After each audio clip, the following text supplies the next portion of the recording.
जय हिंद साथियों, नमस्कार सभी भाइयों को। साथियों, लोन डिफॉल्ट हो चुका है, क्रेडिट कार्ड डिफॉल्ट हो चुका है और अब सोच रहे हो कि आगे चल के उनकी सेटलमेंट करी जाए। और ये समझ में नहीं आ रहा कि सेटलमेंट की पूरी प्रक्रिया किस प्रकार काम करती है और कैसे सबसे बढ़िया 10 से लेके 20% के बीच का सेटलमेंट ऑफर किस तरीके से आप लोग पा सकते हो। बहुत सारे भाइयों का मेरे पास मैसेज और कमेंट सेक्शन में यही वो लोग पूछते हैं कि सर देखो, मैं समझ गया हूँ कि सेटलमेंट कैसे होती है, सेटलमेंट किस तरीके से काम करती है, लेकिन सर अभी भी समझ में नहीं आ रहा कि ये 10 से 20% का ऑफर कैसे निकाला जाता है।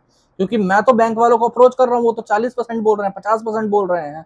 तो आज इसी के बारे में बात करेंगे और कैसे लोग गलत अप्रोच करते हैं बैंक को। बहुत सारे लोग आज के टाइम पे भी बैंक को गलत तरीके से अप्रोच कर रहे हैं और कई लोग तो फेक सेटलमेंट के जाल में फंस रहे हैं। मैं जेन्युइनली बोल रहा हूँ, कई लोग ऐसे हैं जो आज के टाइम पे भी फेक सेटलमेंट के जाल में फंस रहे हैं। तो उन सभी भाइयों के लिए आज का ये वीडियो है। इस वीडियो को पूरा देखें, पूरा समझे, ताकि आप लोग आगे चल के अपना बहुत ही कम दाम में, मतलब कह सकते हैं बिल्कुल नाम मात्र के दाम में सेटलमेंट अपनी करवाएं और इस लोन के जाल से मुक्त हो जाएं। ठीक है साथियों, वीडियो में आगे बढ़ने से पहले अगर आपने चैनल को सब्सक्राइब नहीं करा तो सब्सक्राइब कर लें। अगर आपकी कोई भी कंसेंट है, आपका कोई भी मतलब सवाल है मेरे से, तो कमेंट सेक्शन में लिख सकते हो, वरना ऊपर नंबर आ रहा है, व्हाट्सएप के माध्यम से हमसे जुड़ सकते हो, कॉल बुक करके बात भी कर सकते हो। ठीक है, अब आ जाते हैं मेन टॉपिक पे। क्या कि लोन सेटलमेंट सारे ही लोन्स में अवेलेबल है, सारे ही क्रेडिट कार्ड में अवेलेबल है। बहुत सारे भाई लोग बोलते हैं कि सर बैंक लोन नहीं है, एनबीएफसी का लोन है। कई लोग बोलते हैं कि सर क्रेडिट कार्ड है, कई लोग बोलते हैं कि सर सीसी है, कई लोग बोलते हैं कि ओडी लिमिट है। तो मैं बता देना चाहता हूं, चाहे सीसी लिमिट हो, ओडी लिमिट हो, चाहे अपना क्या कहते हैं क्रेडिट कार्ड हो, चाहे बिजनेस लोन हो, चाहे पर्सनल लोन हो, सेटलमेंट हर प्रकार के लोन में होती है। ठीक है, और ये 100% लीगलाइज है। कई लोग बोलते हैं कि सर ये लीगल काम नहीं होगा, ये इलीगल काम होगा, 2 नंबर का काम होगा, इससे आगे चल के प्रॉब्लम होगी। क्योंकि मैंने अभी रिकवरी वाले से बात करी है, कई बार रिकवरी वाले भी उल्टी सीधी बातें करते हैं। जैसे एक मेरे सब्सक्राइबर थे, उनको रिकवरी वाले ने चढ़ा दिया कि देखो आप सेटलमेंट के लिए जाओगे तो आगे चल के आपको पासपोर्ट वगैरह नहीं मिल पाएगा, आपके जो बच्चे हैं वो विदेश यात्रा नहीं कर पाएंगे। अरे यार, इसका कोई लॉजिक बनता है क्या? एक बात बताओ, इतने बड़े बड़े व्यवसाय हैं आज के टाइम पे, इतने बड़े बड़े क्या कहते हैं बिजनेसेस हैं, वो सब डिफॉल्ट करते हैं। आपका लोन तो कुछ नहीं, ज्यादा ज्यादा 10 लाख का होगा, 20 लाख का होगा, 50 का होगा, 1 करोड़ का होगा, मान लेते हैं, समझ लेते हैं। ठीक है, लेकिन इतने बड़े बड़े जो हमारे उद्योग हैं आज के टाइम पे, जो कि लाखों करोड़ों का लोन लेके बैठे हुए हैं, उनका भाई साहब उनकी भी सेटलमेंट होती है, समझ रहे हो, एट द एंड, और उनकी तो कम में होती है।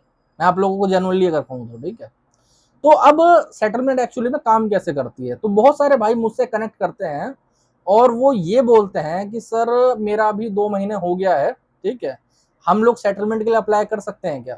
तो मैं उनको सीधा सीधा नो बोलता हूँ। मैं बताता हूँ क्यों। ठीक है, देखो, एनपीए मतलब आपका लोन जब तक डिफॉल्ट हुए कम से कम 90 से 95 डेज, 90 to 95 डेज अगर नहीं होंगे, तब तक आपका सेटलमेंट की बात भी मत करो आप, सीधी सी बात है। ओके, मैं आपको जेनुअनली बता देना, एनपीए से पहले कोई सेटलमेंट नहीं होती है। बहुत सारे रिकवरी एजेंट्स आपको इसलिए ये बारे में बताएंगे, ठीक है, कि आप एक ईएमआई पे कर दो, मैं आपकी सेटलमेंट करवा दूंगा, अगले महीने आपको 10% का ऑफर दिलवा दूंगा, ये करवा दूंगा, वो करवा दूंगा। ऐसा कुछ नहीं होता। अगर आप कोई ईएमआई पे ही कर दोगे तो आपकी सेटलमेंट कभी नहीं होगी, मैं आपको जेनुअनली बताऊं तो। ऐसा एक सब्सक्राइबर के साथ हुआ भी था।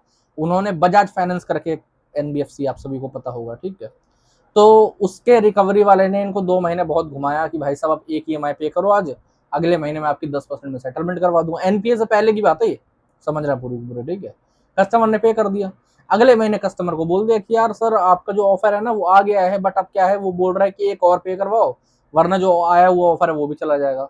तो कस्टमर ने बोला यार चलो, वरना पुरानी ईएमआई भी चली जाएगी। तो उसने उधार वगैरह ला के दोबारा पे कर दी, है ना। अब 2 ईएमआई पे करने के बाद भी इनका ड्रामा खत्म नहीं हुआ। ठीक है, फिर से पे करो, ये करो, तब तक जाके कस्टमर समझा कि कुछ नहीं है। तब जाके उन्होंने हमसे कंसल्ट करा, हमने समझाया कि भाई बिना एनपीए हुए कोई सेटलमेंट नहीं होती है। और ऐसा एक बैंक या कंपनी का नहीं है, बहुत सारे रिकवरी वाले करते हैं ऐसे ही कि आप पे करवा दो, मैं आपको ऑफर निकलवा दूंगा, ये कर दूंगा, फलाना कर दूंगा, कुछ नहीं होने वाला। एनपीए से पहले कोई सेटलमेंट हो ही नहीं सकती है। ठीक है, क्योंकि एनपीए से पहले जो बैंक का मैकेनिज्म होता है ना, जो सिस्टम होता है, उसमें आपका लोन अभी भी परफॉर्मिंग एसेट में है, मतलब उससे अभी भी लीगलाइज तौर पे पैसा रिसीव हो सकता है।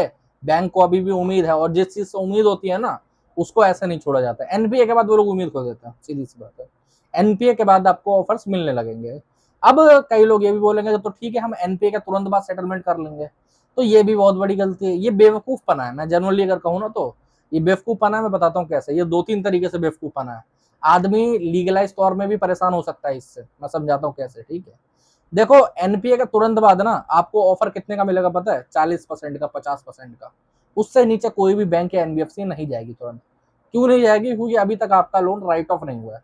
राइट ऑफ का मतलब क्या होता है? राइट ऑफ सिंपली ये होता है कि जब 6 से लेके 9 महीने के बीच में आपका जो बैंक है, जब तक उनको कोई पैसा रिसीव नहीं होता, ठीक है, तो भाई साहब वो आपका जो लोन होता है उसको अपने बही खाते से, मतलब अपने लेजर से ही हटा देते हैं कि अब ये जो लोन है इससे हमें कोई प्रॉफिट नहीं, इसको हटा दो, साइड कर दो। तो वो उनके लेजर में रहता ही नहीं, वो अकाउंट डेड हो जाता है, डेड अकाउंट जिसको कहते हैं, ठीक है। विंटेज बोल लो, डेड बोल लो, ये सारे लमसम, गोल्डन भी बोलते हैं कई लोग, ठीक है। तो ये 3-4 नाम है इसके, सेम काम ही होता है। राइट ऑफ को ही बोलते हैं, राइट ऑफ वाले अकाउंट को, ठीक है। अब जैसे ही लोन राइट ऑफ हो जाता है ना, जब बैंक बिल्कुल ही उम्मीद खो चुका होता है, बिल्कुल ही खत्म हो चुका होता है, तब जाके वो 10 से 20% का ऑफर आप लोगों के लिए निकालता है, ऑफर देता है, ठीक है। ऐसे में बहुत सारे भाई लोग आते हैं मेरे पास, बोलते हैं सर राइट ऑफ हो गया है, लेकिन अभी भी बैंक से बात करो तो 30% का ऑफर बता रही है। तो मैं उन पे पूछता हूँ, मैं क्या आपने किससे बात करी थी जो 30% का ऑफर आपको मिला है? तो वो लोग कहते हैं सर रिकवरी वाले का फोन आया तो उससे बात करी, वो 30% का ऑफर दे रहा है। तो ये भी एक बड़ी बेवकूफ़ी है, मैं बताता हूँ, ठीक है। बेवकूफ़ी क्या, कम नॉलेज का असर है ये सिंपली। देखो होता क्या है कि जब भी, ठीक है, जब भी कोई रिकवरी वाले से आप लोग ऑफर के बारे में पूछते हो, तो वो हमेशा 10% बढ़ा के ही बताएगा। क्यों? क्योंकि जो सेटलमेंट का ऑफर होता है ना, उसमें उसकी कमीशन तय रहती है। जितना नीचे ऑफर गिरेगा उतनी उसकी कमीशन कम हो जाएगी। तो वो लोग 10% बढ़ा के बताते हैं। अब एक एग्जांपल दूंगा। आपने बोला कि भाई साहब सेटलमेंट करनी है मेरे को, 10% तक में करनी है, तो वो आपको बोलेगा कि हाँ सर मैं अभी रुक जाओ, आपकी चेक करके बताता हूँ, फिर मैं आपको कॉल बैक करता हूँ। या फिर कई बार कॉल पे रह रहे भी चेक करते हैं। वो आपका डाटा खोलेगा, वहां पर सिस्टम में चेक करेगा, ठीक है, कि इस लोन अकाउंट पे कितना ऑफर अभी आ रहा है। वहां पर दिखाएगा कि 15% का आ रहा है, तो वो आपको बोलेगा 15 नहीं जी, 10 नहीं, 25 में हो पाएगा। अब कई लोग क्या गलती करते हैं ऐसे में, वो सोचते हैं यार 25 दे रहा है, एक काम करता हूँ उसे 5 गिराने के लिए बोल देता हूँ, तो 20 पे आगे सेटलमेंट कर लेता हूँ। और आप जैसे ही बोलोगे कि मैं 20 तक पे कर सकता हूँ, वो बोलेगा ठीक है मैं अप्रूवल लेके आता हूँ, मैं ये करता हूँ वो करता हूँ, ऑफर निकालता हूँ, और वो 20% का ऑफर निकाल देगा, उसमें से बढ़ा देगा अमाउंट। समझ रहे हो? ऐसा सिर्फ और सिर्फ कमीशन के बेसिस बढ़ाने के लिए करा जाता है।